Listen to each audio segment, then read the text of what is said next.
अस्सलाम वालेकुम, welcome back to my another video reaction. तो आज का वीडियो रिएक्शन का जो टॉपिक है बहुत ही ज़्यादा इंटरेस्टिंग है, क्योंकि आज का वीडियो का जो टॉपिक है secrets of Quran Muslim book. आज हम लोग इस वीडियो पे जानेंगे कि कुरान पाक में ऐसी क्या क्या बातें मौजूद है जो कि काफ़ी हद तक वो हमारे सामने आ चुकी है, लेकिन अभी भी काफ़ी ऐसे राज है जो कि इस किताब के अंदर मौजूद है। तो आज इसी वीडियो पे मैं रिएक्ट करने वाली हूँ। काफ़ी नॉलेज वाली वीडियो होगी आप सबके लिए। तो फिर चलिए वीडियो को देखते हैं पूरे आखिरी तक का। और अगर मेरे चैनल पे नए हो तो एक सब्सक्राइब ज़रूर कर लीजिएगा, और वीडियो अच्छी लगे, अगर वीडियो आप लोगों के लिए हेल्पफुल हो तो प्लीज़ मेरे वीडियो को एक लाइक ज़रूर करिएगा, ठीक है। एक ऐसा नाम जिसे इस्लाम धर्म में खुदा के बराबर दर्जा दिया जाता है। एक ऐसी किताब जिस पर सिर रखकर मुसलमान अपने दिन की शुरुआत करते हैं।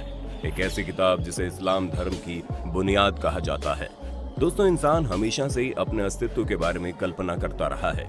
कोई कहता है कि इंसानी सभ्यता का जन्म मंगल ग्रह पर हुआ था और उसके बाद धीरे धीरे इंसानों ने पृथ्वी पर कदम रखा, लेकिन आज तक कोई भी प्रमाण इंसानों को नहीं मिला है।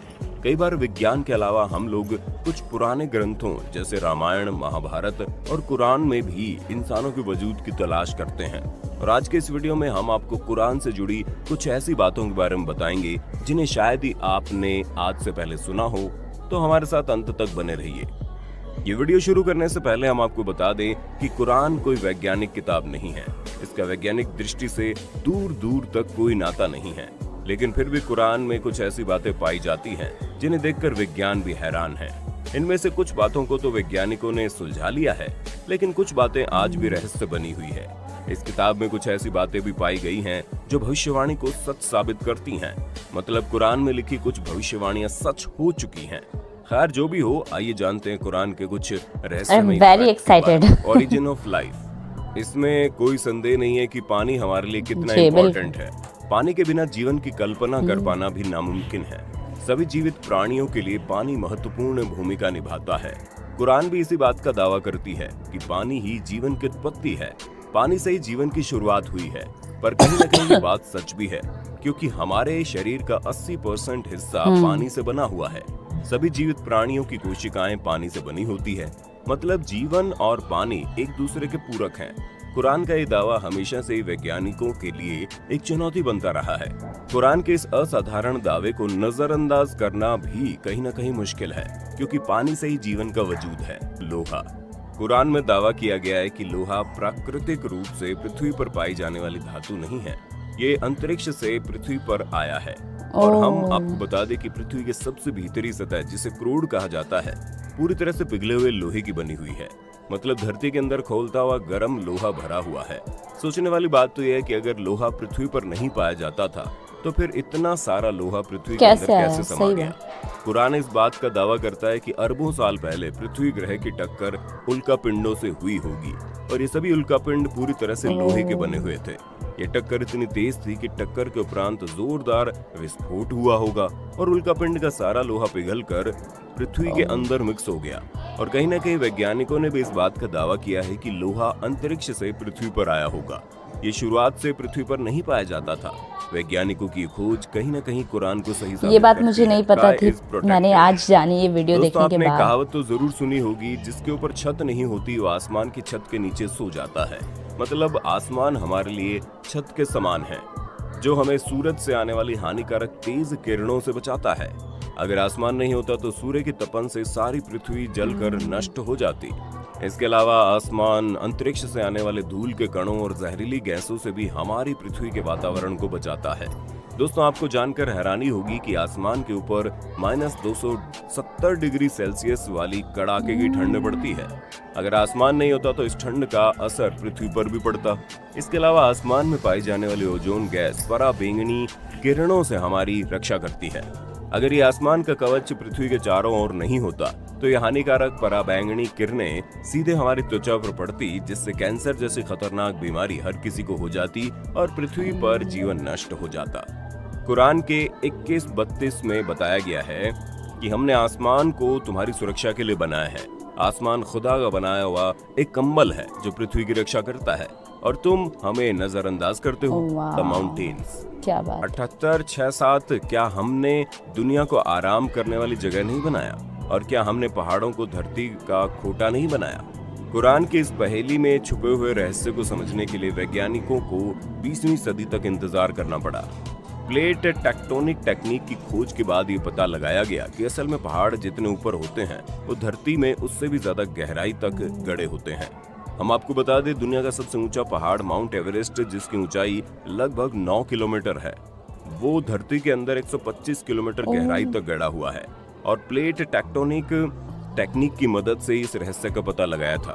लेकिन अगर कुरान की बातों पर गौर किया जाए तो कुरान भी यही कहना चाहती है कि पहाड़ जमीन के अंदर बहुत गहराई तक गड़े हुए हैं। पहाड़ इस धरती पर किसी खूंटे की तरह गड़े हुए हैं, पेंडिंग द यूनिवर्स।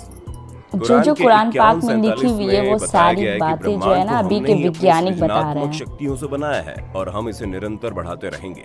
ये बात जानकर आश्चर्य होता है कि जब खगोलीय विज्ञान का अस्तित्व मात्र था तब कुरान में इस बात का जिक्र कर दिया गया था और बाद में वैज्ञानिकों ने ये साबित भी कर दिया कि ब्रह्मांड लगातार बढ़ रहा है। जाने माने वैज्ञानिक स्टीफन हॉकिंग्स ने अपनी किताब में लिखा है कि ब्रह्मांड के विस्तार की खोज 20वीं शताब्दी की सबसे क्रांतिकारी खोजों में से एक है। ये बात हैरान करती है, जब टेलीस्कोप का आविष्कार भी नहीं हुआ था तब कुरान में भविष्यवाणी कर दी गई थी कि ब्रह्मांड लगातार फैल रहा है। सन ऑर्बिट यानी सूरज की कक्षा। दोस्तों, हम अक्सर देखते हैं कि सूर्य पूर्व दिशा में उदय होता है और शाम होते होते पश्चिम में अस्त हो जाता है। हमें लगता है सूर्य लगातार परिक्रमा कर रहा है, लेकिन ऐसा नहीं है। सूर्य अपनी जगह पर स्थिर है और पृथ्वी उसकी परिक्रमा कर रही है। लेकिन कुरान में साफ साफ लिखा हुआ है कि सूर्य अपनी कक्षा में लगातार घूम रहा है। 20वीं शताब्दी तक सभी बड़े बड़े साइंटिस्ट कुरान के इस दावे को गलत मानते थे, लेकिन आधुनिक कि सूर्य भी अपनी कक्षा में लगातार घूम रहा है, जिसके कारण उसमें लगातार अनंत ऊर्जा बनी रहती है। कुरान की भविष्यवाणी भी वाकई में हैरान करने वाली है। महासागर। दोस्तों, समंदर की दुनिया हर किसी को हैरान करती है। समंदर अपनी गहराई में न जाने कितने राज दफन किए बैठा है।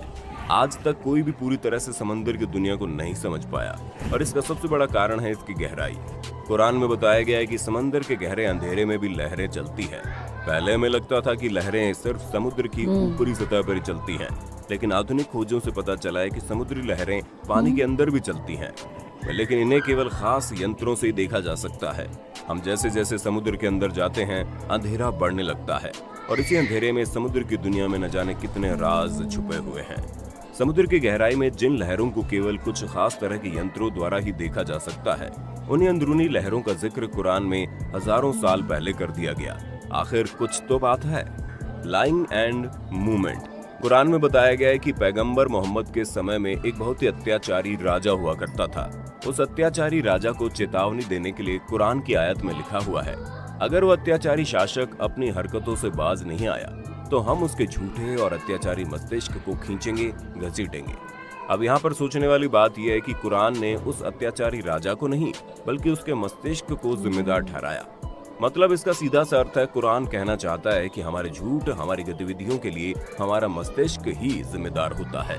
और आज की कई रिसर्च में पता चला है कि हमारी सभी गतिविधियों के लिए हमारे मस्तिष्क का आगे वाला भाग जिम्मेदार है।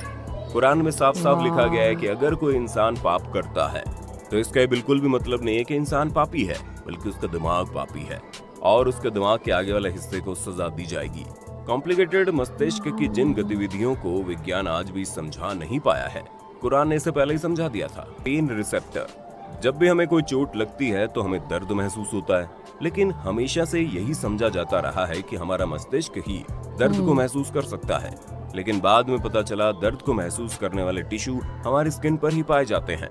वहीं अगर कुरान के 456 आयत को देखा जाए तो उसमें लिखा है, जिन लोगों ने हमारे खुलासों को झूठ समझा है हम उन्हें आग में झुलसाएंगे और जब उनकी खाल जल जाएगी तो उन्हें फिर से एक नई खाल देंगे ताकि वो लोग दर्द को महसूस कर सकें। इन लाइंस का साफ साफ मतलब है, दर्द को खाल से ही महसूस किया जाता है। इस ज्ञान का आविष्कार तब हुआ जब 20वीं शताब्दी के तरह तरह के यंत्रों का आविष्कार हुआ, लेकिन हजारों साल पहले कुरान में इस बात का जिक्र कर दिया गया था कि दर्द को महसूस करने के लिए टिश्यू हमारे मस्तिष्क में नहीं बल्कि हमारी खाल में ही पाए जाते हैं। तो दोस्तों, आज की वीडियो में बस इतना ही। कुरान पाक में जो बातें लिखी है वो सारी बातें जो है अभी इस दुनिया में मौजूद हो रही है और वो सारी बातें जो सच होते हुए आ रही है। बहुत ही अच्छी वीडियो थी। क्या आज से पहले आप लोगों को पता थी या फिर इस वीडियो को देखने के बाद मालूम हुई? तो फिर कमेंट में ज़रूर अपना राय दीजिएगा। कब मिलते हैं फिर नए अमेजिंग वीडियो रिएक्शन के साथ, तब तक के लिए अल्लाह हाफिज़, दुआ में याद रखिएगा, बाय बाय।